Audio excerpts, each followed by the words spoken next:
Students, welcome back.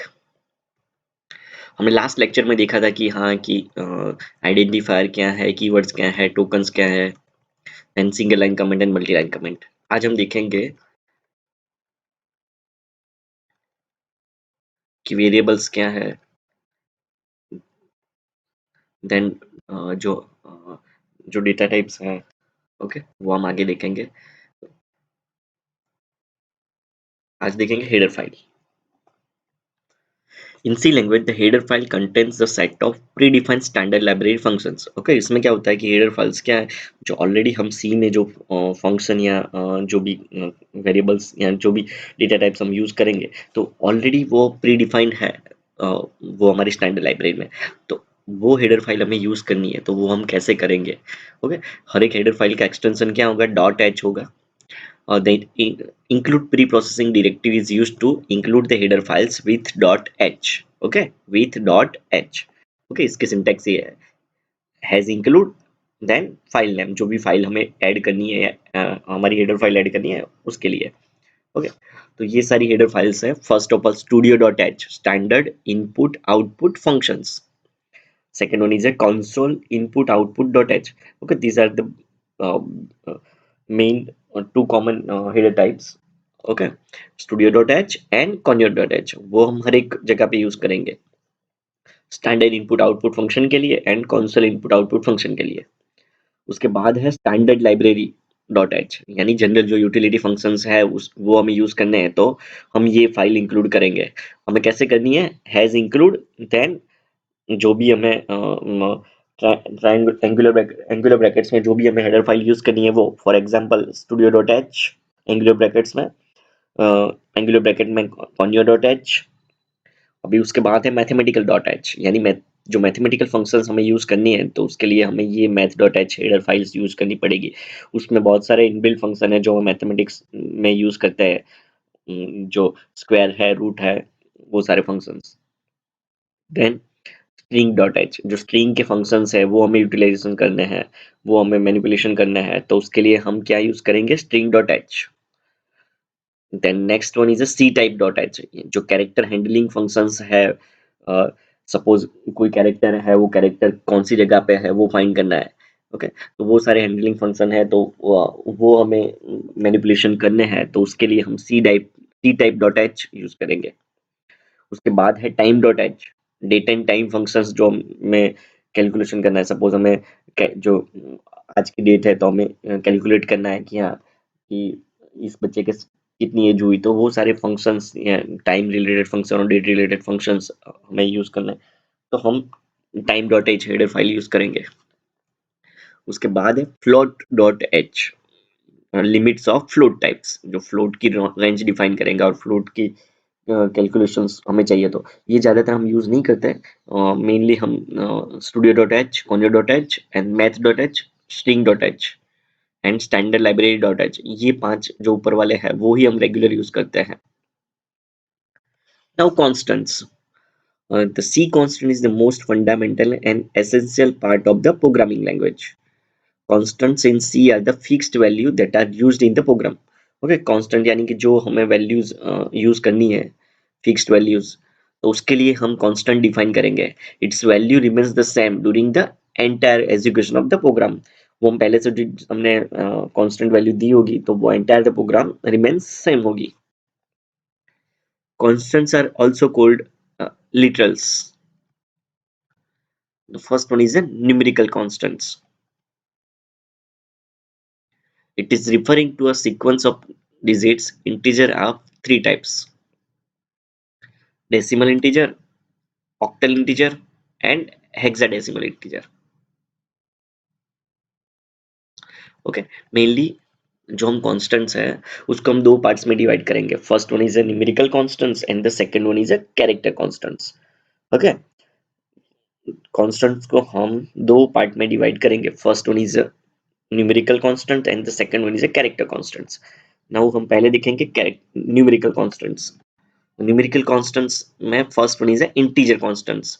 It's refers the sequence of digits, integer of the 3 types: decimal integer, octal integer and hexadecimal integer. Okay, जो हम example देखेंगे तो exactly आपको पता चलेगा।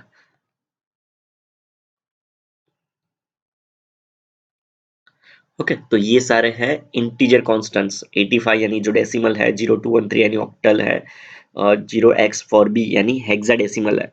तो हमने 30 लिया, इंटीजर है।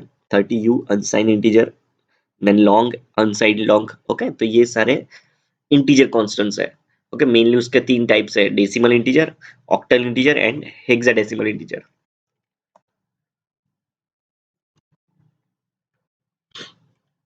उसके बाद है real constants.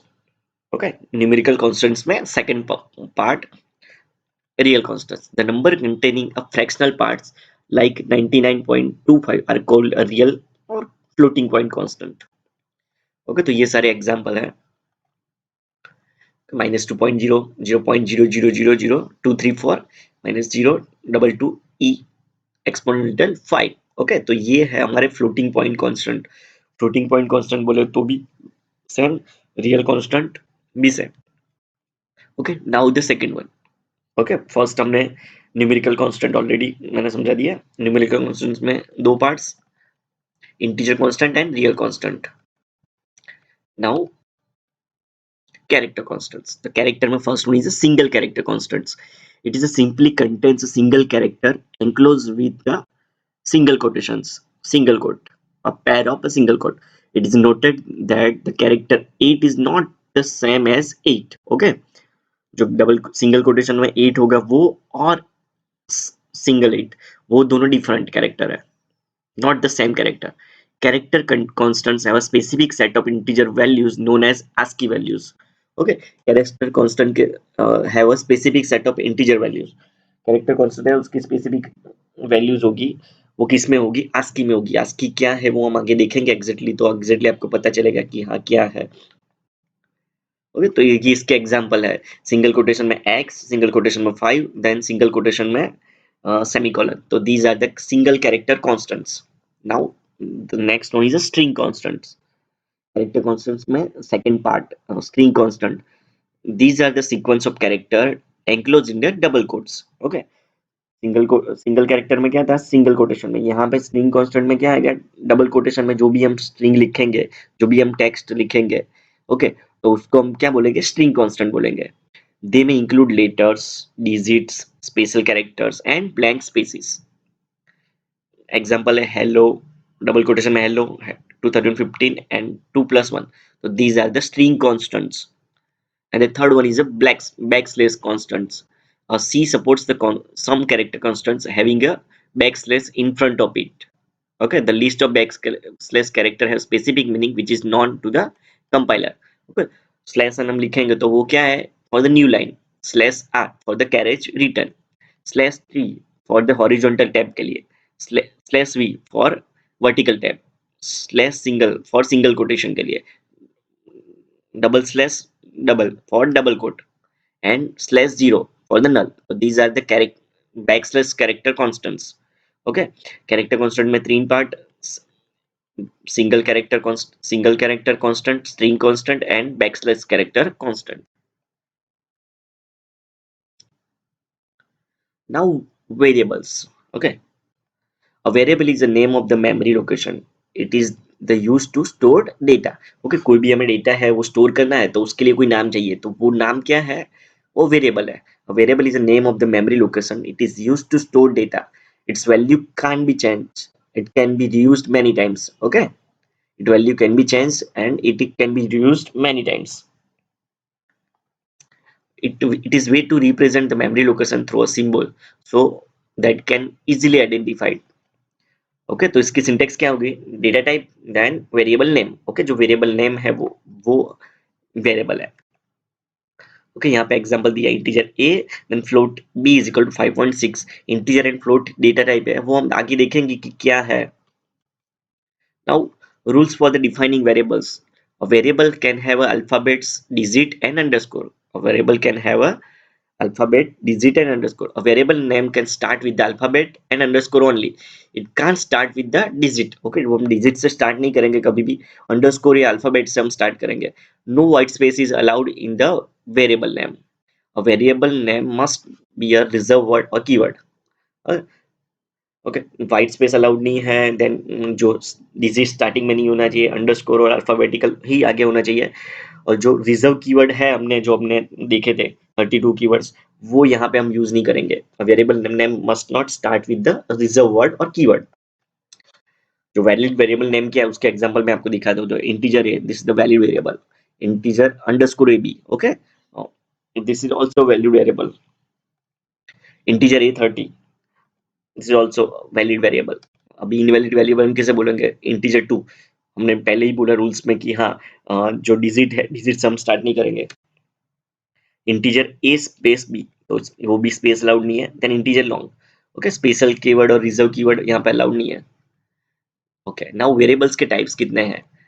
The variable in C the four types: local variable, global variable, static variables and automatic variables. Okay, mainly we have three types: local, global and static.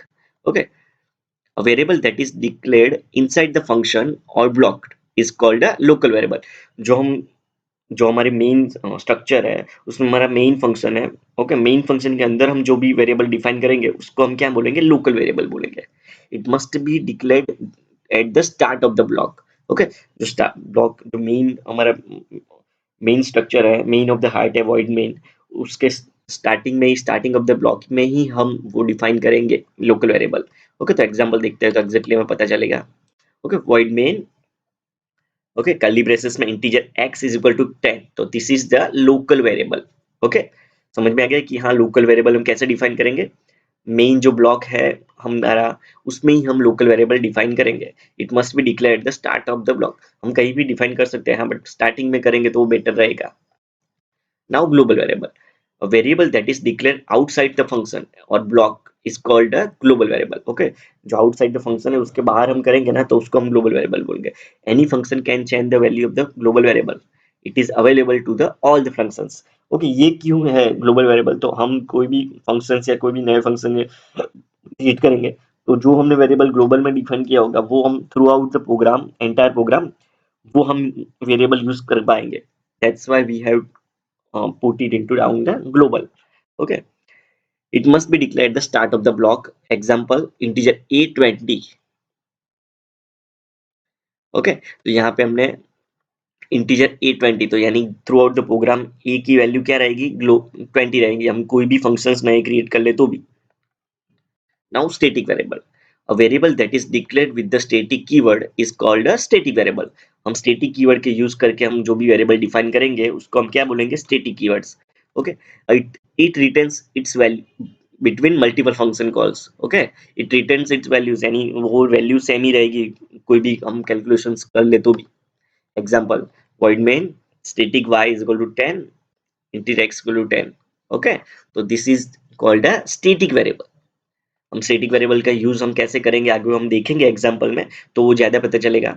Okay, mainly first one is a local variable, the second one is a global variable, and the third one is a static variable। Okay, mainly we have the three types of the variables: local, global and static। Okay, now the fourth one is a automatic variable। और okay, ये actually कई book में इन लोगों ने define किया है कि these are the four type of variable, और कई बुक में नहीं किया है, बट हम देख लेते हैं। ओके, आपको लिखना है तो आप ये लिख सकते हो, नहीं लिखना है तो भी चलेगा। Mainly we have three types of the variables: local, global and static. All variables in C that are declared inside the block are automatic variable by default। Okay, we can explicitly declare an automatic variable using auto keyword। Okay, already जब हम C में inside the block हम variable जो define करेंगे वो automatically क्या है, automatic variable ही है बाय डिफॉल्ट। बट अब सपोज हमें एक्सप्लिसिटली यूज करना है, डिक्लेयर करना है, तो that's why we have to use auto keyword. Okay, तो auto integer y is equal to 20, तो this is the automatic variable. Okay, आज के लिए इतना ही। अब नेक्स्ट लेक्चर में हम देखेंगे कि ऑपरेटर्स क्या है और डेटा टाइप्स क्या है, वो नेक्स्ट चैप्टर, नेक्स्ट लेक्चर में देखेंगे। Thank you.